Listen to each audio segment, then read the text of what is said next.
شروع اللہ کے نام سے جو نہایت مہربان رحم کرنے والا ہے۔ کیا آپ نے نہیں دیکھا کہ اللہ تبارک و تعالیٰ ہی زمین کے تمام چیزیں تمہارے لیے مسخر کرتی ہیں، اور اس کے فرمان سے پانی میں چلتی ہوئی کشتی بھی وہی آسمان کو تھامے ہوئے ہے کہ زمین پر اس کی اجازت کے بغیر گر نہ پڑے۔ بے شک اللہ تبارک و تعالیٰ لوگوں پر شفقت و نرمی کرنے والا اور مہربان ہے۔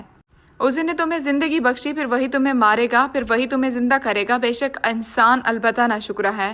ہر امت کے لیے ہم نے عبادت کا ایک طریقہ مقرر کر دیا جسے وہ بجا لانے والے ہیں، بس انہیں اس امر میں آپ سے جھگڑا نہ کرنا چاہیے۔ آپ اپنے پروردگار کی طرف سے لوگوں کو بلائیے، یقیناً آپ ٹھیک ہدایت پر ہی ہیں۔ پھر بھی اگر یہ لوگ آپ سے الجھنے لگیں تو آپ کہہ دیں کہ تمہارے اعمال سے اللہ بخوبی واقف ہے۔ بے شک تمہارے سب کے اختلاف کا فیصلہ قیامت والے دن اللہ تبارک و تعالیٰ آپ کرے گا۔